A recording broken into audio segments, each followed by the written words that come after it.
Fritals 2023. Di kesempatan kali ini kita kedatangan alumni dari angkatan 2016 dari Universitas Indonesia. Sebelum memulai acaranya, izinkanlah kita berdua sebagai pembawa acara memperkenalkan diri. Saya Citra Masalita. Saya Joshua yang akan membawa acara pada Fritals 2023 ini. Jadi di samping kita ini ada Kak siapa?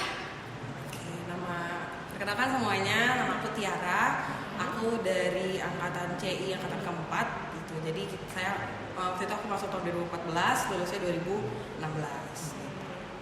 Kalau CI berarti 2 tahun ya Kak? Iya betul. CI kayaknya udah habis di angkatan, selesai di angkatan 5 atau 6 gitu ya. Sekarang udah nggak ada ya? Sekarang kalau di angkatan aku masih ada. Oh masih ada? Angkatan dia udah nggak ada. Dia kan udah kampus merdeka. Oke, jadi kita punya beberapa pertanyaan nih Kak. Jadi yang pertama, justru ada apa pertanyaannya? kenapa Kak Tiara milih Universitas Indonesia? Oke. Tadi aku agak kurang ya di perkenalan ya. Aku dari CI lulus 2016 langsung masuk ke Universitas Indonesia atau UI di jurusan K3 Keselamatan Kesehatan Kerja gitu. Alasannya milih K3 waktu itu sebenarnya karena berhubungan dengan nyari peluang yang besar gitu. Waktu itu aku pengennya lulus di SNMPTN karena sebenarnya dipanjang ya ceritanya kalau misalkan narik kenapa milih ke UI gitu. Sebenarnya dari awal aku pengen lintas jurusan, pengennya aku dari IPA ke IPS, pengen ngambil HI, hubungan internasional di UB dan segala macem gitu. Cuman sehubungan dengan kondisi ekonomi aku saat itu gitu. Jadi aku itu kalau sekarang kan enak ya, kalau sekarang itu adikku kan kelas 12 sekarang. Dia itu kalau misalkan mau tes SNM, mau SBM, mau ITBK dan Mandiri itu dapat KIP langsung, jadi untuk biaya pendaftaran tesnya segala macam udah gratis gitu. Sementara waktu zaman aku memang aku dapat di bidik misi gitu kan, dari sekolah sih bener-bener diurusin banget, udah langsung dapat bidik misi, beasiswa bidik misi. Tapi untuk pendaftaran itu tetap bayar sendiri, termasuk waktu itu SNMPTN, SBMPTN waktu itu biayanya sekitar 300.000 gitu. Karena aku nggak mau nyusahin orang tua lagi, aku nggak mau keluar uang buat biaya pendaftaran di jalur lain, aku benar-benar dari awal memang maksimalin ke SNMPTN. Dari kelas 10 aku udah rencanain untuk dapat SNMPTN gitu. Nah pilihannya ke K3 UI karena memang peluangnya waktu itu besar. Waktu itu angkatan pertamanya K3 UI itu 2015 itu ada angkatan atas CI angkatan 3 namanya Kak Abdur yang lolos di K3 UI.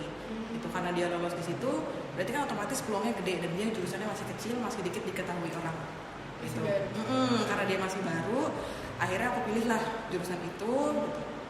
Dan alhamdulillah masih rezekinya dan keterima. Gitu. Alasannya sih kurang lebih karena nyari peluang awalnya. Gitu. Tapi tetap waktu aku cari peluang aku memang nyari dulu silabusnya, kira-kira dari mata kuliahnya sesuai dengan minat aku sama kemampuan aku atau enggak. Gitu. Dan karena kurang lebih dia masih di bidang kesehatan dan aku juga minat ke biologi, akhirnya yaudah aku ambil jurusan ini aja gitu. Atau masih sesuai sama minat aku gitu. Berarti Kak Tiara nggak nyoba kayak SBMPTN gitu, jalur mandiri udah. Berarti Kak Tiara udah keterima di SNM udah terima aja gitu. Keterima aja udah di situ gitu. Nggak ngambil Iya, enak sih. Nggak ngambil apa cadangan-cadangan lain karena ya itu keterbatasan dana sebenarnya. Istilahnya udah emang jalur desperate, jalur terakhir. Aku tuh waktu itu pikirannya kalau misalkan emang gak keterima di SNMPTN udah aku bakal nyari kerja. Waktu itu Kak Tiara pilihan pertamanya apa? Waktu itu pilihan pertama aku langsung K3 UI di SNMPTN. Pilihan keduanya itu aku ke Unpad. Kayak aneh banget, jurusan kedua tuh aku malah pilih sastra Rusia. Jurusan ketiga itu kedokteran gigi karena ya udah emang pengennya yang di K3 UI aja gitu. Berarti udah pede masuk UI ya gitu. Kalau nggak keterima ya tadi itu ini taruh kedua sastra Rusia di 4 kalau nggak salah. Saat Kak Tiara SMA, metode belajar apa sih yang Kak Tiara lakuin? Waktu SMA tadi, karena aku dari awal kan ada persiapan ya untuk SNMPTN. Aku sih kalau dari metode belajar sendiri untuk pelajarannya doang ya. Untuk pelajarannya doang itu aku lebih banyak fokus di kelas gitu. Jadi kalau di kelas karena aku anaknya susah nyari motivasi sendiri. Kalau di kelas kan udah keset mood untuk belajar. Jadi kalau di kelas aku benar-benar merhatiin dan aku adalah tipe yang kalau dibilang lumayan aktif, nanya dan segala macam, untuk nyatat dan segala macam lumayan aktif. Tapi kalau misalnya udah di rumah atau segala macam udah mager, benar-benar jarang kalau belajar di luar kelas gitu. Nah, Selain metode belajar yang si pelajaran itu sendiri, karena udah fokus ke SNM, aku tuh benar-benar fokus karena waktu itu udah langsung dikasih tahu kan dari kelas 10 tuh sama guru-guru, pokoknya guru-guru di sini kan benar-benar informatif banget, benar-benar update banget sama info-info terkait masuk PTN. Jadi aku benar-benar udah persiapan, selain belajar itu aku persiapan lomba-lomba juga gitu. Aku banyak banget ikut lomba waktu SMA. Lomba apa tuh Kak? Banyak banget yang aku ikutin tuh rata-rata bahasa Inggris semua karena aku minatnya ke bahasa Inggris gitu. Dari lomba-lomba bahasa Inggris itu aku ikut sekitar 4 atau 5 lomba, tapi yang menang cuma 1. Itu Kak Tiara sertifikatnya masukin ke SNM ya? Betul. Berapa sertifikatnya Kak? Cuma 1 doang itu, cuma 1 yang menang itu, dan itu pun cuma juara 3 bukan juara 1 Oh, gitu. Cuman itu lomba nasional? lo enggak, cuma lomba Jabodetabek waktu itu di SMA 4 Bekasi, Embassy Itu udah berpengaruh ya? gitu. Karena somehow menurut aku mungkin berapa jumlah kita menang sebenarnya nggak penting gitu kan. Kalau misalnya kita balikin ke agama ya, ke Tuhan mungkin ngelihat usaha kita kayak apa, udah berapa banyak aku ikut lomba gitu, seberapa aku juga serius pengen masuk PTN, mungkin dari situ gitu dapat akhirnya ke UI. Kan kakak masuk ke jurusan K3 ya? K3 tadi yang kakak bilang baru ada di 2015. Betul. Terus Kak Tiara tuh pengen linjur kan dari IPA ke IPS. Kenapa tuh? Kok mau linjur? Apa emang dari awal salah jurusan rasanya atau gimana? Karena aku Apa nggak lebih suka, cocok di IPS? karena aku nggak suka matematika sama fisika. Kalau di K3 nggak ada matematika fisika? Kalau di K3 itu ada fisika, itu cuma 1 matkul doang. Oh fisika? Ada fisika. Kalau biologi? Ada 2 matkul, Biologi? ada 2 matkul. Biologi banyak. Oh, biologi Dia kan kesehatan. banyak. Kalau aku suka biologi memang. Menghindari matematika. Menghindari matematika dan fisika, jadi ke situ. Kalau boleh tahu sih garis besarnya K3 tuh gimana sih Kak? Tentang apa? K3 itu kan dari kepanjangannya keselamatan kesehatan kerja ya. Atau biasanya kalau misalkan sekarang di tempat-tempat kerja itu namanya HSE, Health, Safety and Environment. Di situ kita belajarnya pertama semester awal, dia letaknya kalau di UI itu di Fakultas Kesehatan Masyarakat. Otomatis dasarnya kita tuh base-nya itu memang kesehatan. Itu ada matkul di mana kita kerjanya bareng sama belajarnya bareng sama orang-orang kesehatan lain, anak-anak FK, anak-anak keperawatan, anak-anak apoteker gitu, semuanya dalam satu kelas gitu. Jadi emang base paling banyak pelajarannya terkait kesehatan, terkait biologi gitu. Terus selain dari kesehatan itu sendiri, belajarnya banyak ke arah kimia, efek dari kimia ke kesehatan gitu, itu yang banyak keduanya. Kemudian yang fisika juga sama, efek dari bahaya-bahaya fisika ke kesehatan. Atau fisika juga biasanya masuknya ke gimana caranya kita mengendalikan bahaya di tempat kerja pakai fisika itu. Gitu, kurang lebih sih banyaknya fisika, biologi si kesehatan itu, biologinya khusus kesehatan ya, yang medis. Kemudian terkait manajemen sama apa lagi ya? Kurang lebih itu sih. 3 itu, manajemen, kesehatan sama kimia. Kesulitan apa sih Kak yang selama ini Kakak ambil jurusan K3 itu? Kesulitan selama di K3 ya? Iya. Kalau kesulitan selama di jurusan sendiri, aku nggak banyak nemuin kesulitan signifikan sih ya. Maksudnya karena masih sesuai minat gitu, sekalipun ada matkul yang fisika tadi, ya nggak masalah karena dosennya juga kebetulan baik gitu. Istilahnya selama baik sekolah mau kuliah, sebenarnya selama kita masih ngerjain tugas sesuai tepat waktu, masih ngedengerin kata dosen segala macam, sebenarnya aman-aman aja gitu kan. Asal kita nggak terlalu ngaret atau nggak terlalu membantah gitu. Sebenarnya itu sih gitu. Malah lebih kesulitannya itu lebih ke apa ya, kalau misalkan di kuliah itu lebih, kalau aku sendiri aku hadapi di luar dari si pelajarannya sendiri gitu. Kan kuliah itu kita tuh banyak nerima masukan, banyak nerima saran gitu. Selain kuliah, jangan fokus ke kuliah aja, ke organisasi juga. Aku ikut organisasi. Aku kemarin ikutnya organisasi himpunan. Himpunan mahasiswa K3. Per fakultas atau jurusan? Di kuliah itu lebih banyaknya tantangannya itu sih, gimana kita bisa tumbuh gitu, jadi dewasa, bisa kerja profesional, dari relasi. Yang tantangan paling besar tuh time management. Time management, gimana caranya kita bisa ngerjain tugas, tetap masuk kelas, tetap bisa organisasi.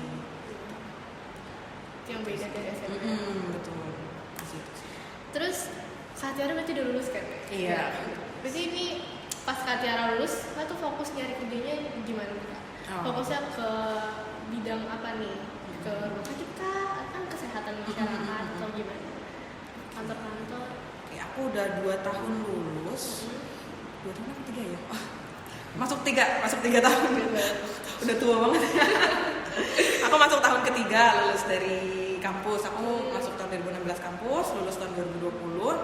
Dari lulus tahun 2020 itu karena memang aku udah minat di K3, maksudnya aku tadi itu kan aku nggak mengalami kesulitan signifikan di pelajarannya gitu, dan termasuk yang lumayan suka sama jurusan aku, jadi otomatis aku pengennya nyari kerja yang sebidang terkait K3 atau tadi di tempat kerja namanya HSE gitu. Sehubungan juga dengan HSE ini, dia itu kan karena bidang baru, tadi jurusannya baru, di bidang kerja pun jadi concern yang baru, perhatian baru buat perusahaan-perusahaan punya orang ahli K3 atau HSE itu gitu. Jadi aku benar-benar memang memanfaatkan momentum itu, gimana caranya aku nyari kerja yang berhubungan dengan HSE gitu. Kalau terkait bidang, sebenarnya di bidang K3 itu sendiri yang jadi populernya, yang jadi minat tingginya itu di bidang migas sama bidang pertambangan. Itu ada di bagian K3 itu? Ada, K3 itu ada di semua lini kerja. Di semua perusahaan yang kalian tahu itu pasti wajib ada K3-nya gitu. Makanya kalau misalkan yang paling minat tinggi itu yang di HSE sama migas, karena dia operasionalnya lebih kompleks, tantangan lebih banyak, jadi K3-nya pun biasanya lebih advance gitu. Nah tapi kalau sekarang aku dapetnya kerjanya ya di sini aja gitu, masih di Bekasi juga dan di perusahaan di pabrik gitu. Pabrik alat berat untuk sekarang. Jadi sekarang aku punya pertanyaan nih dari aku bikin kayak semacam question box di Semanda OSIS. Oke. Ya. Jadi biar satu Gaby bisa nanya. Oke. Boleh. Berarti udah di-update ya sebelumnya? Iya, udah ada di Semanda. Bentar. Aku kan jujur juga deh.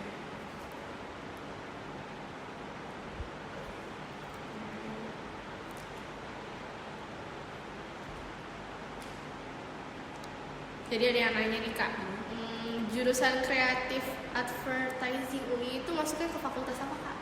Kreatif advertising itu berarti antara maksudnya FISIP, kayaknya di daerah FISIP itu kan ada ilmu komunikasi, atau ada juga di vokasi ya setahu aku sih, antara dua itu. Jadi masuknya FISIP ya? Kalau salah ya. Iya. Lanjut, ada pertanyaan lagi. Suka duka jadi mahasiswa itu apa? Suka duka jadi mahasiswa, bagus banget pertanyaannya. Bagus banget lah pertanyaannya. Pertama sukanya ya. Aku waktu zaman mahasiswa itu baru-barunya ada GoPay, OVO dan segala macam. Itu promo banyak banget, dan karena kuliah itu kan jadwalnya nggak kayak sekolah yang full seharian kan. Jadwal dari pagi, ada yang sore, ada yang siang doang gitu kan. Benar-benar sesuai dengan kelas kita dapetnya jam berapa. Sukanya itu kita bisa main di jam-jam itu.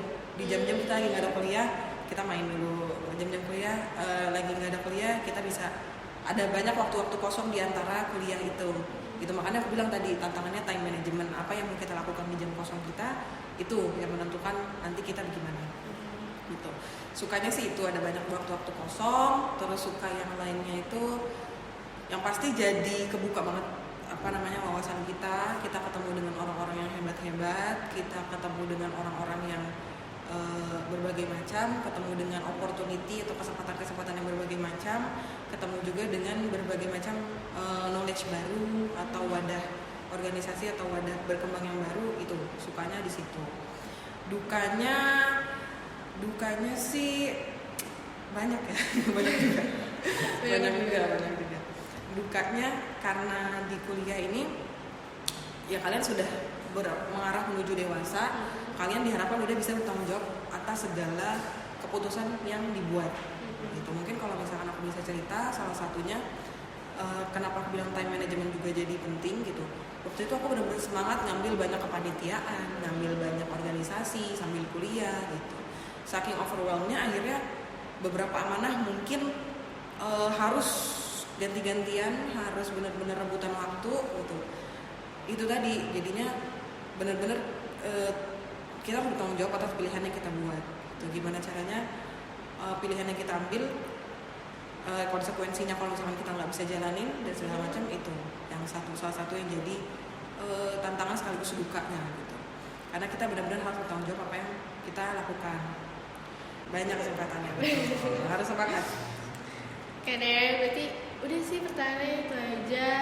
Makasih Kak Tiara. Oke, semangat sama naik kelas 12 ya. Iya, kalau dia masih 2 tahun lagi. Masih 2 tahun lagi, harus disiapin Masih buat ada cari kesempatannya. minatnya apa gitu.